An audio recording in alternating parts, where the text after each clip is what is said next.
Hi, everyone. Welcome. My name is Annie Fortnow. I'm the engagement manager at JumpSpark, and I'm so excited to be live with you today to talk all about Frontier Israel. I wanted to give a quick introduction before we get started. So we are really excited at JumpSpark that we are launching a $10,000 Israel Gap Year Scholarship for Atlanta Jewish teens to attend a gap year on one of 10 pre-approved and diverse programs in Israel next year. And our programs span a range of focus areas, cities, and religious affiliations. There's a gap year experience for everyone, and we will help you identify the one that's right for you. So today we're really excited to introduce Frontier Israel, and we have with us today Elhanan Brown, who is a lead educator with Frontier Israel, and will be sharing all about what makes Frontier Israel unique gap year program. Welcome, Elhanan. Love to hear a little bit about the program from you. Hi, Shalom Annie. How are you? I'm calling in from Israel now, so it's a beautiful evening. The weather is great. It was a beautiful day out. Tomorrow there's going to be a storm, and that's a good thing as well because we always bless that rain. So Annie, thanks for joining Atlanta, coming in and joining us here in Israel. Yes. And thanks for inviting me to talk about Frontier.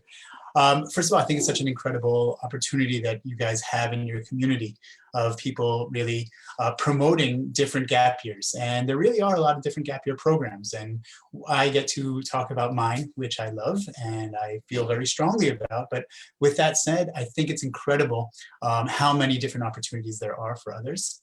And I'm just hoping that maybe what I share with you today will speak to someone who, is looking for our program. So you asked to tell you a little bit about Frontier. So I have a lot to say about Frontier, but I'm going to start with if you haven't heard of it before, it's because it's brand new. And we just finished our first semester in December. The inaugural group that came in September, and we had an incredible maiden voyage.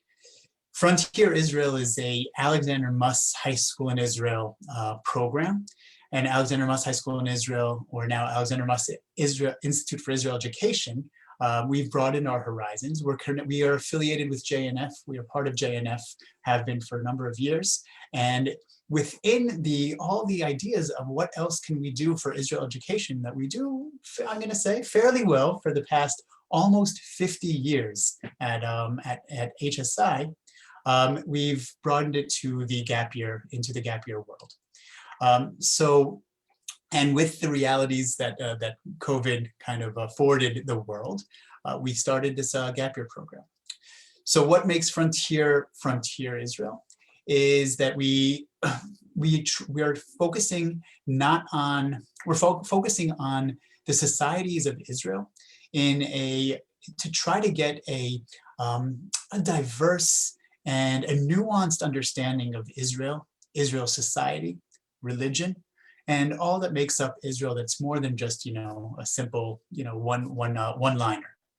And that complexity, one of the ways that we want to achieve it is we have our different frontiers. So I'm going to talk a little bit about what we had.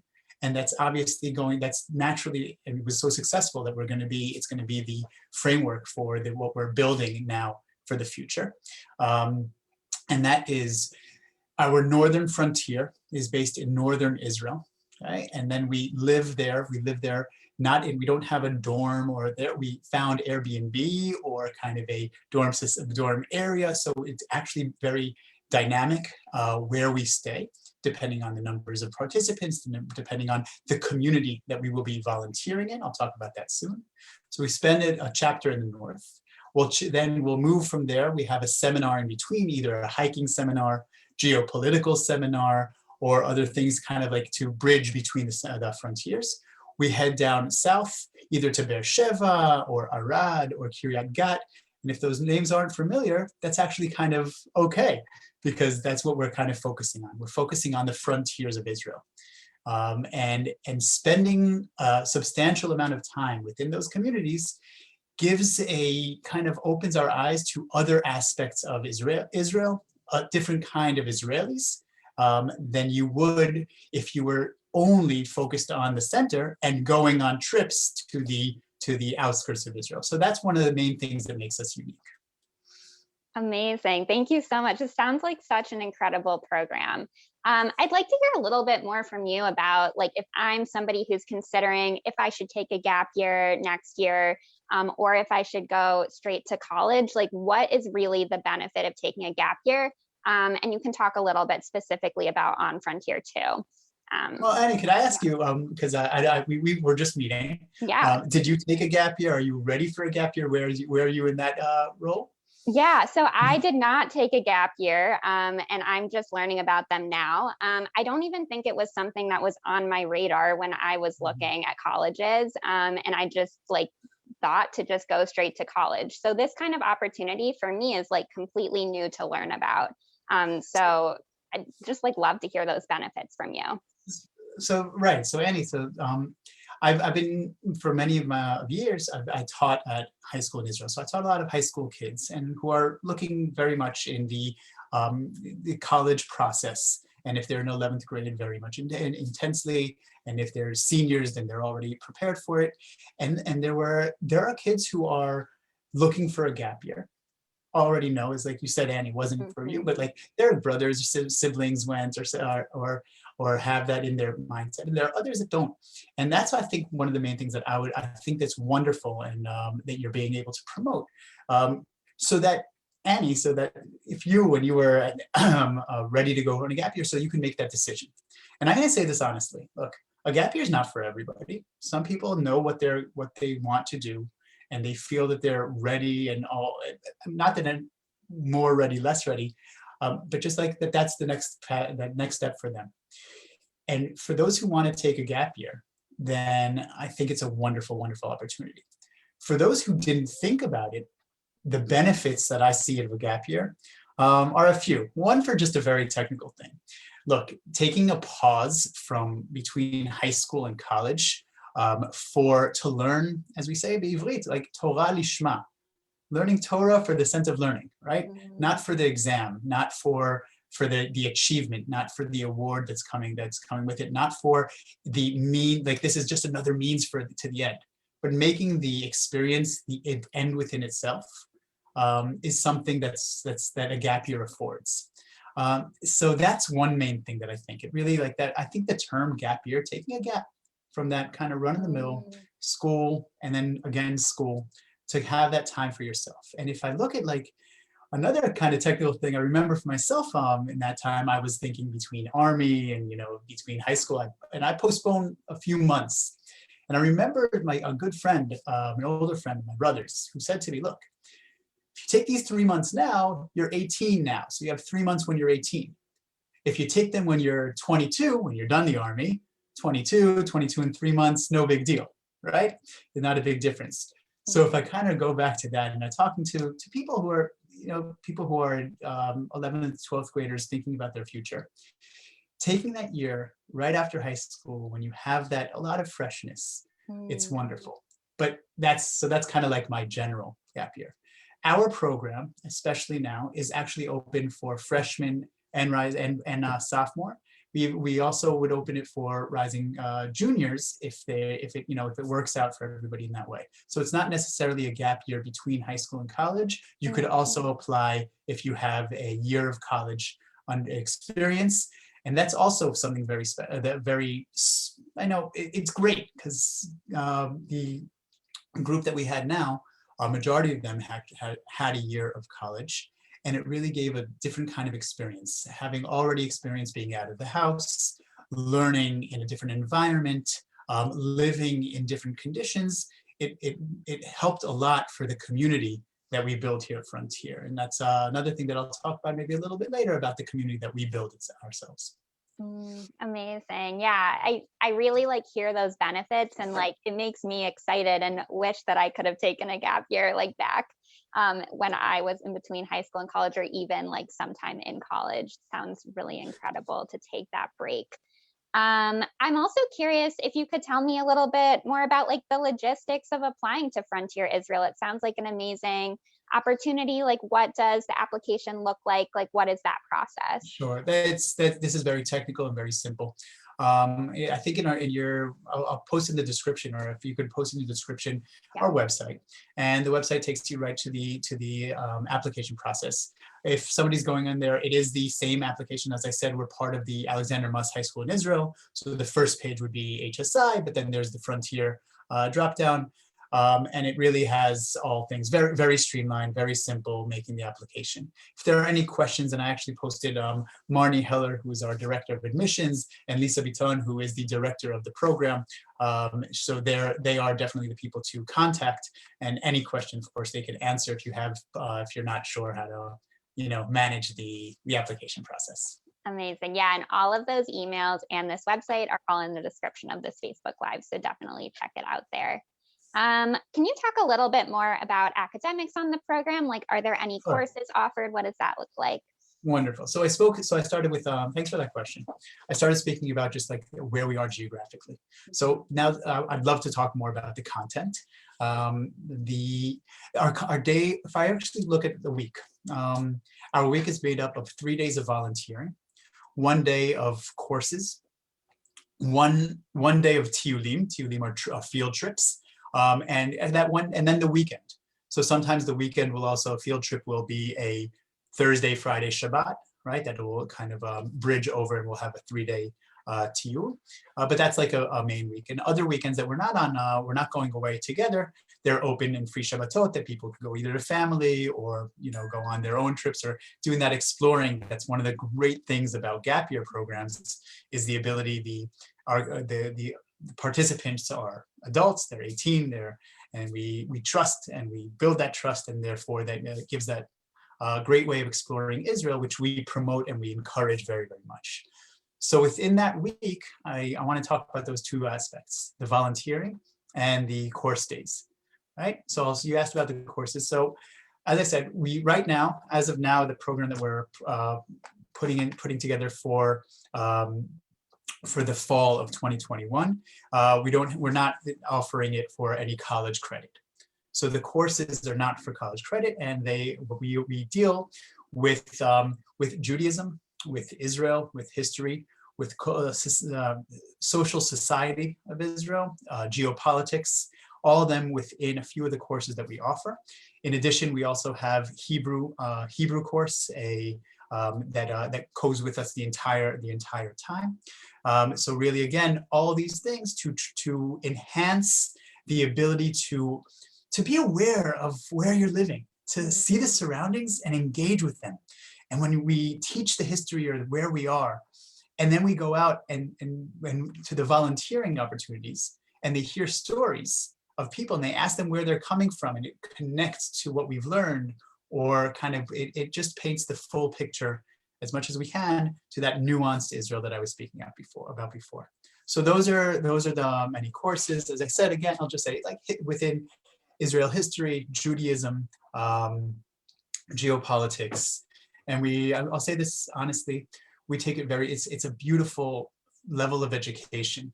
We take it very seriously on the one hand, and it's, again, like I said, not for college credit, without exams. So the discussion, it's not about what we need to cover. The discussion, the interests are coming from the group. In addition, because we have a lot of place for the participants themselves to lead teachings, limud, right? To teach, we will give any kind of, afford any opportunity for people to teach, because people are coming from all different walks of life with different experiences, and recognizing that there's so much to give back to the community. So those are the academics or the educational content that we have. And obviously the tiulim, the field trips, are complementing the courses that we're having, and the courses are complementing the tiulim, and we put them together, we mesh them together within the frontiers. Amazing. Wow. And can you tell me a little bit more about the volunteering and what that looks like? Sounds really interesting.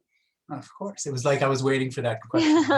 I pause so that I'd have it stop talking for a little bit. Then you ask a question, and then I keep going. I like this. It works well. So volunteering, like I said, I started saying, that's what we want to get. Immersing ourselves within the society, and being, on the one hand, giving of ourselves, on the other hand, of course, gaining so much in return.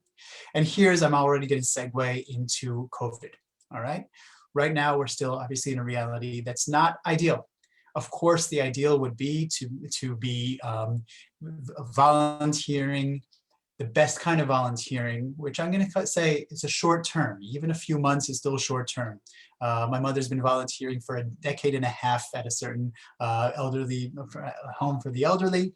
That's long term. They know that it's consistent. It's for a long time. So even 3 months, I would consider short term volunteering, right? And within short term volunteering, we've learned and we've studied and we understand, the best connections are personal connections, right? So we have, from community building to working with organizations. Being that we are part of JNF, there are a lot of JNF organizations that are affiliates in the frontiers and the directions that the areas that we are. So making those connections are very strong. We volunteer within agriculture, volunteer within youth at risk. Okay, we volunteer with special needs, with people with special needs, and it's very broad. Now I'm saying all these in very umbrella kind of ways because with our reality this year, the personal connections have actually had to be limited as much as the country and the laws and the reality mandates. Having said that, we were still able to find a perfect way to be part of the communities, especially during COVID, from going to food packing places, from going to collecting and painting schools while the schools were closed. In other words, the flexibility that our world, that we've all learned that we have to do, right? We are very much with it. We're not trying to just fit everything into what our original plan was. We roll with the punches, and that's also a great thing that what we expect is that our participants know that we're part of society, right? It's not the program must run. We are a program that's part of society. Whatever's happening in society affects us, and in that way. But if I put a kind of cap on that, we go and live in a community, and we volunteer in and around that community.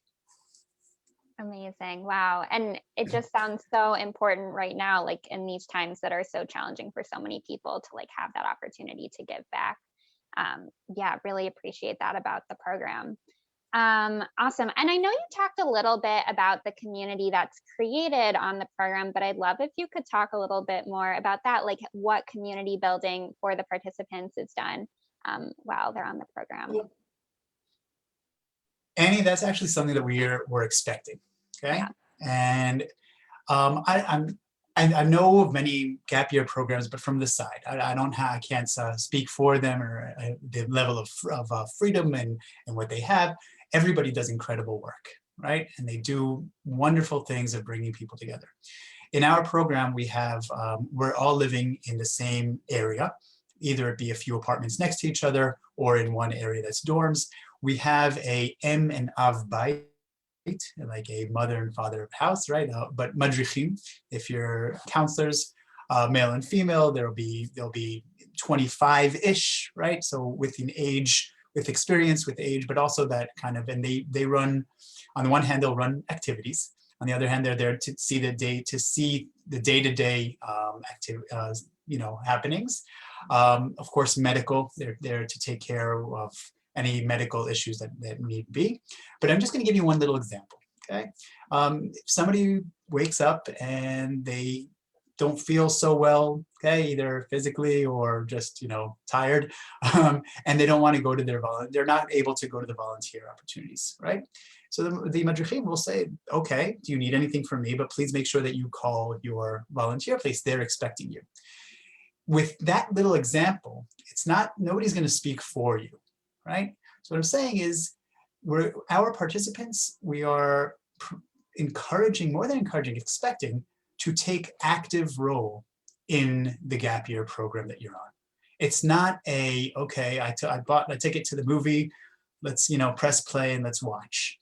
It is a active participant creating the experience. The more, of course, the cliche of the more that you give, the more you got to give, actually. And but really making the experience. So that means also because a lot of the food is home cooked, and home cooked not by a chef but by us, right? By the group. So recognizing how that's going to work, living as a community, budgeting, making the budget for the week, cooking together, planning ahead, cleaning up afterwards, all the things of, well, real life, and that it's not someone is there to take care of it for you, but you are there to take care of it for yourself. With that, with all that is so much community. And it's wonderful. It's wonderful. Sometimes it's challenging, which is also wonderful. Yeah, it also sounds like those are very important life skills that are good to learn like as you're like growing up, and learning more about yourself too, and how to like live with others is so important. So amazing. I want to get more into like a little bit of the nitty gritty of the program. If you could talk a little bit about, I know you've like touched on this, but like what does housing look like on this program, or what that's expected to look like? Okay.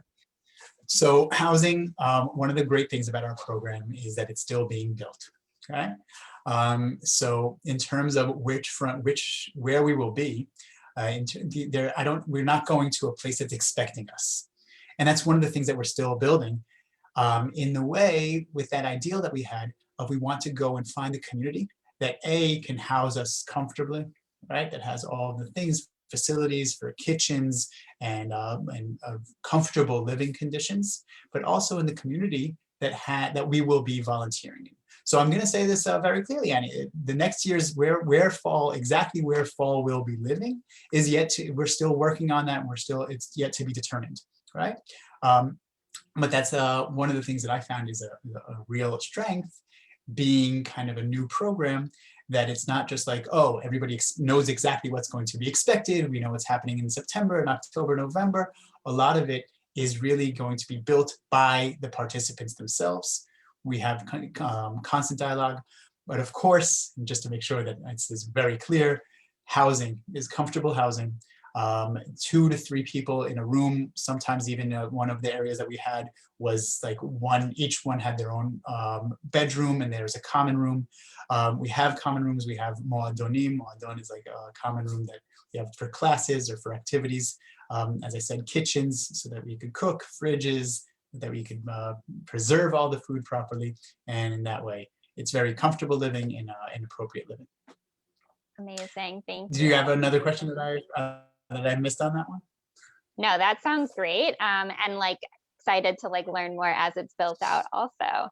I'd also be curious, like if you could talk a little bit, I know you briefly mentioned it, but like what happens if somebody gets sick or needs medical help? Like what does that look like, or what you're expecting that to look like on the program? And also if you want to like touch on a little bit, I know you touched on it a tiny bit, but like a little bit about like how you're supporting people being healthy and safe in COVID times as well, would be awesome to hear about.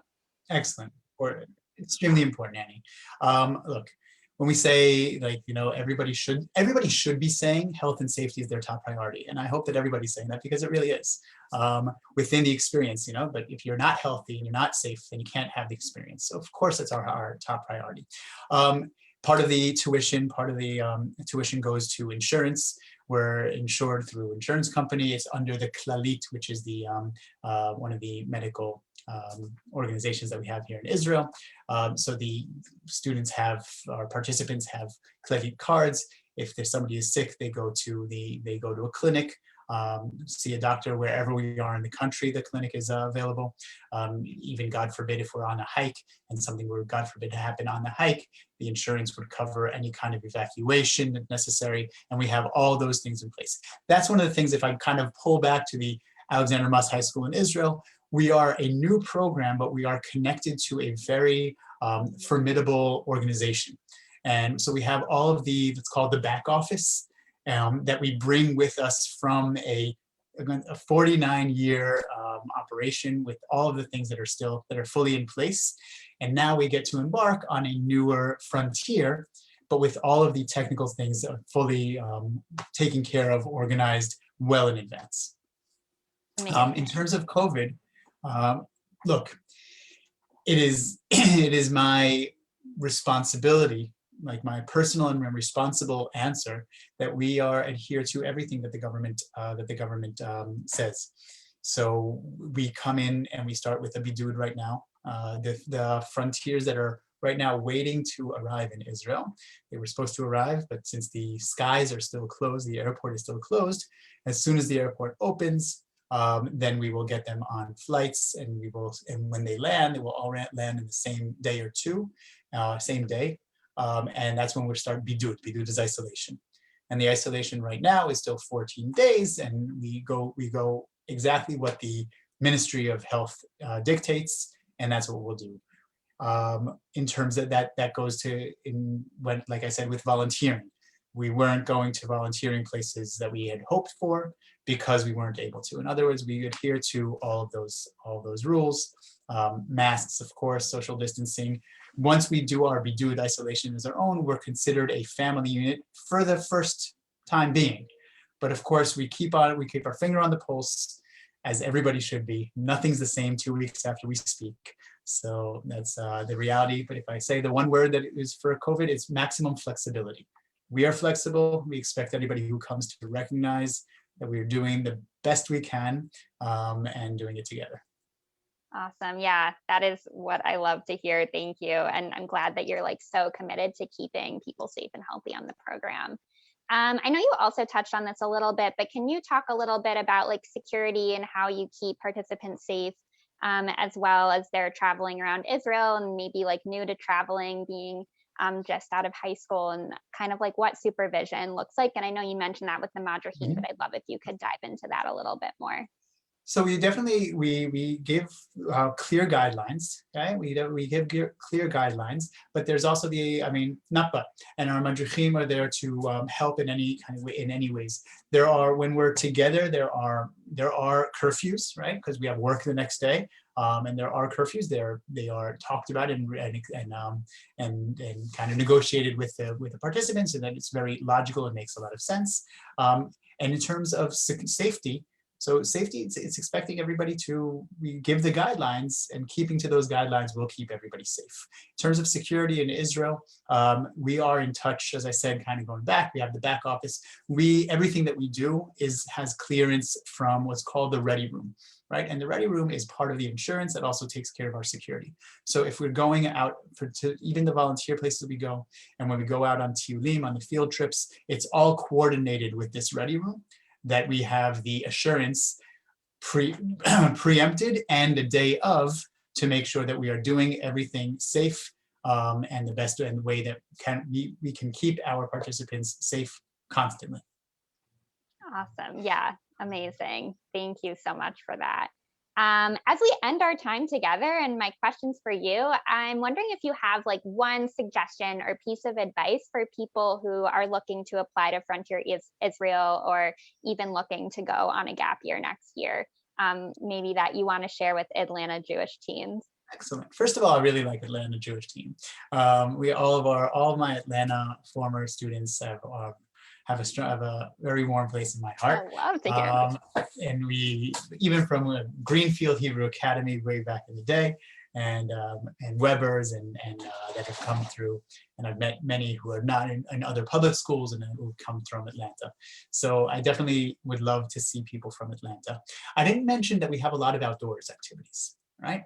I didn't mention, there were a lot of things that I didn't mention, right? So because we were just talking for just kind of spitballing back and forth and enjoying. So it's a very diverse and dynamic program. It does have a lot of, and again, kind of like I said in the beginning, I don't think that this is a program for everyone, right? I think that everybody who wants a program should find the program that's right for them. So if you're interested in what I've been speaking about, if it sounds interesting, and again, I add that outdoors aspect, a lot of independence, and expecting people to be able to take, maybe not, we're teaching independence. That's what the beauty of a gap year is. So I'm not expecting everybody to be independent, but to be ready to take independence, to be ready to take initiative, right? To be ready to be part of something that you are a contributor to. Those are the kind of people that we are that we have been getting, and those are the kind of people we're looking for, and that's the program that we've built it for. Amazing. Thank you so much. Wow. Frontier Israel really sounds like an incredible opportunity. I think so. There's so much. Like, I love all that you mentioned with the diversity of the program in terms of the volunteering, with the courses, with the trips, like that you really get to have like that whole view of Israel by the time that year ends, which is really exciting to hear. And as a reminder, in the description of this Facebook Live, you can find more about the program. We put the link to apply, and we also put 2 email addresses where you can find out more information. So definitely check that out. I want to just thank you so much, Elhanan, for spending this time with us today and for diving into Frontier Israel and telling us everything we need to know. So thank you so much for your time. And as a reminder, if you're interested in a $10,000 scholarship for gap years from JumpSpark, you can go, there is a link in the description also where you can go and find out more about this amazing scholarship opportunity and apply today. And you can keep learning about Frontier Israel today. We have a full day of offerings. You can go ahead and check out our JumpSpark Instagram story on our JumpSpark Instagram. At JumpSparkATL is our Instagram handle. And you'll see some photos and videos from people who have done this program in the past. And then you can head on over to an information session at 7 p.m. Where we'll be hearing from other program staff and a program alum and parent about the program, all to learn more and get a full view of what Frontier Israel is. So we hope to see you there tonight. All information can be found on the link that is in the description of this Facebook Live. Thank you so much, everyone, and we hope to see you again soon. Thank you again, Elhanan. Bye, everyone. בבקשה, להתראות. Bye.